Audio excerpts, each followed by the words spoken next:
আজি আমি আলোচনা কৰিম ক্লাস 9 और एक्सरसाइज 2.1 और क्वेश्चन नंबर 2 ইয়াতে আমি क्वेश्चन नंबर 1 অলরেডি ডিসকাস কৰিছো যদি কোনোবাই চোৱা নাই এইটো ভিডিও ডেসক্ৰিপচনত লিংক দিয়া থাকিব তোমালোকে তাৰ পৰা চাই ল'ব পাৰিবা क्वेश्चन ইয়াতে আমাক কৈছে তলৰ প্ৰতিটোৰে x স্কয়াৰ হওক লিখা মই দুটা क्वेश्चन ইয়াতে লিখি লৈছো একেবাৰে হয়নে তো x স্কয়াৰৰ হওক মানে কি एक्चुअली হওক মানে কি ধ্ৰুৱক মানে কি এইবিলাক আমি ডিসকাস কৰিছো বেসিক ক্লাছত যদি তোমালোকে এতিয়ালৈকে চোৱা নাই তেনেহলে ডেসক্ৰিপচনত লিংক দিয়া থাকিব তাৰ পৰা তোমালোকে চাই ল'ব পাৰিবা ইয়াতে চোৱা तो x স্কয়ার আমি চাব লাগিব প্রথম জনটো কোশ্চেন আছে রোমান সংখ্যার 1 ইয়াতে যদি আমি চাও 2 + x স্কয়ার প্লাস আছে কি x এতিয়া হক কত থাকে সাপোজ ধৰা মই লিখিছো কি 2x স্কয়াৰ এতিয়া তোমাক যদি হুদা হয় যে x স্কয়াৰৰ হক কিমান হ'ব তো তোমালোকে জানা কি x স্কয়াৰৰ জনটো চলক থাকে চলকৰ লেফট হ্যান্ড সাইডত জনটো ডিজিট দিয়া থাকে হেতু আমাৰ কাৰণে কি হয় হক ঠিক আছে ই মানে কি হ'ব 2 টু কি হ'ব x স্কয়াৰৰ হক হ'ব ঠিক আছে তো হেতু এইটো কনসেপ্ট যদি আমি ইয়াতে এপ্লাই কৰো তেনেহলে আমি চাই আছো কি যে x স্কয়ারের আগত আমি একো দেখাবো না ঠিক আছে কেবল আমি প্লাস চিহ্ন দেখাবো আছো তো যদি x স্কয়ারের আগত মানে চলকটোৰ আগত যদি কোনো ডিজিট তোমাক দিয়া না থাকে তেনেহলে হেতু হ'ব হকটো হতে কিমান হ'ব 1 হ'ব ঠিক আছে তাৰ মানে আমি ইয়াৰ পৰা লিখিব পাৰো কি যে x স্কয়াৰেৰ হক হল এই ক্ষেত্ৰত মানে এইটো কোশ্চেনত x স্কয়াৰেৰ আগত একো নাই তাৰ মানে কিমান আছে 1 আছে তাই দ্যাট মিন্স তোমাৰ কি হ'ব যে x স্কয়াৰেৰ হক কিমান 1 ঠিক তোমাৰ आंसर ঠিক আছে ইফালে চোৱা ইয়াতে মই সলিউশন বলে লিখি দিলু ইফালে চোৱা ৰোমান সংখ্যাৰ 2 তো আমাক দিয়া আছে সেমে দিছে ইয়াতো চোৱা x স্কয়াৰ আছে কিন্তু ইয়াৰ আগত কি আছে মাইনাস আছে চাবা তুমি এটা বস্তু লক্ষ্য কৰিব লাগিব x স্কয়ারের আগত যেহেতু প্লাস আছিল গতিকে জনটো আমি 1 লৈছো এটো আমি প্লাস হতে লব লাগিব ঠিক আছে তো এটো যদি রোমান সংখ্যার 2 যদি তোমালোকে ট্রাই কৰা তেনেহলে কি হ'ব চোৱা x স্কয়াৰেৰ হকটো তোমাৰ কি হ'ব 1 তো হবই মাস্ট বি হয়নে যেহেতু x স্কয়ারের আগত তুমি কোনো ডিজিট দেখা পোৱা নাই তো তুমি 1 লিখা কিন্তু ইয়াৰ আগত চোৱা তুমি কি আছে মাইনাস চিহ্ন এটা আছে গতিকে জনটো 1 লিখিলা তাৰ আগত তুমি মাইনাস চিহ্ন দিব লাগিব ঠিক আছে তো স্ক্ৰিনশট মাৰি লবা একদম ইজি কোশ্চেন আছিল তো এতিয়া চোৱা ৰোমান সংখ্যাৰ 3 টো চোৱা ৰোমান সংখ্যাৰ 3 ত আমি ওলাব লাগে x স্কয়াৰ হওক গতিকে তুমি চলকটো চোৱা কোনটো চলকৰ ওপৰত তোমাৰ 2 আছে হয়নে তো ইয়াতে চোৱা x স্কয়াৰ আছে গতিকে এই ক্ষেত্ৰত আমাৰ কি হ'ব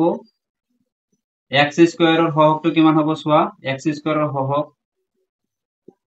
হল কিমান হ'ব চোৱা x স্কয়াৰেৰ আগত কিমান আছে π/2 দ্যাট মিন্স তোমাৰ হকটো কিমান আহিব π/2 এ হ'ব এইটো আমাৰ आंसर যিমান থাকিব জাস্ট x স্কয়ারের আগত থাকিলে হল প্লাসত আছে এই কারণে প্লাসত লিখিব লাগিব রোমান সংখ্যার 4 টো যদি আমি সলভ কৰো তেনেহলে আমাৰ ইয়াতে চোৱা তোমালোকে দেখা পাইছে ইয়াতে x স্কয়াৰ আছে নেকি নাই তো তোমালোকে এটা কাম কৰিব পাৰা x স্কয়াৰ ইয়াতে তুমি লিখিব পাৰা না কই 2 √2 x আছে -1 যেহেতু x স্কয়াৰ নাই গতিকে আমি লিখিব পাৰো যে কোনো একটা মান দি 0 x স্কয়াৰ ঠিক আছে তো ইয়াৰ পৰা তোমাৰ কি হ'ব x স্কয়াৰ और হহকটো তোমাৰ কি হ'ব হহকটো হল কিমান হ'ব চোৱা x স্কয়াৰেৰ আগত কিমান আছে যেহেতু x স্কয়াৰ পদটো আমাক দিয়াই নাই তো তোমালোকে এনে ধৰিব পাৰি আছে যে কি x স্কয়ার হওক ইয়াতে কিমান হ'ব 0 হ'ব তথাপি তুমি যদি কি কৰিব খোজা এক্সপ্লেনেশন দিব খোজা তেনেহলে তুমি এনেকৈ প্লাস চিহ্ন লিখি 0 লগত কি কৰিবা x স্কয়াৰ পূৰণ কৰি দিবা এতিয়া চোৱা x স্কয়াৰ হওক কিমান হৈ আছে 0 তো এইখিনি আমাৰ কি হ'ব ফাইনাল आंसर নিশ্চয় বুজি পাইছা ধুনিয়া কৰি স্ক্ৰিনশট মাৰি লবা তো চোৱা ডাইৰেক্ট কোশ্চেন নম্বৰ 3 টো চোৱা ইয়াতে আমাক দিয়া আছে কি 35 মাত্ৰাযুক্ত এটা দ্বিপদ আৰু 100 মাত্ৰাযুক্ত এটা এক পদৰ একটাকৈ উদাহৰণ দিয়া বেছি খোজা নাই জাস্ট আমি এটা কৰি উদাহৰণ দিব লাগে কিন্তু কন্ডিশনটো কি প্ৰথম জনটো হ'ব হেইটো আমাৰ কেইটা পদযুক্ত হ'ব লাগিব দ্বিপদ হ'ব লাগিব তাৰ মানে তাত পদ কেইটা থাকিব লাগিব দুটা কিন্তু আৰু লগতে কি থাকিব লাগিব চলকৰ জনটো পাৱাৰ হ'ব হেতু তোমাৰ 35 হ'ব লাগিব তো লেট সাপোজ মই এটা লিখি আছো দ্বিপদ হ'ব লাগে তো মই লিখি আছো কি 4x - 6 ঠিক আছে এক পদ দ্বিপদ এতিয়া কথা হল কি জনটো চলক থাকিব তাৰ পাৱাৰটো কিমান হ'ব লাগিব 35 দ্যাট মিন্স এইটো চলক আছে ইয়াৰ ওপৰত তুমি 35 লিখি দিয়া তোমাৰ কাম মানে প্ৰথমটোৰ आंसर আমাৰ আহিব ঠিক আছে নেক্সট আমাক কি কৈছে নেক্সট কৈছে কি 100 মাত্ৰাযুক্ত মানে চলকৰ পাৱাৰ কিমান হ'ব লাগিব 100 এটা এক পদ ৰাখি উদাহৰণ দিব কৈছে দ্যাট মিন্স আমি কি কৰিম যিকোনো এটা তুমি দিব পাৰা তো মই y লিখিলো সিঙ্গেল y কি হল এক পদ হৈ গল ইয়াৰ মাত্ৰাটো কিমান হ'ব লাগে 100 তো ইয়াতে 100 লিখি দিয়া आंसर হে ঠিক আছে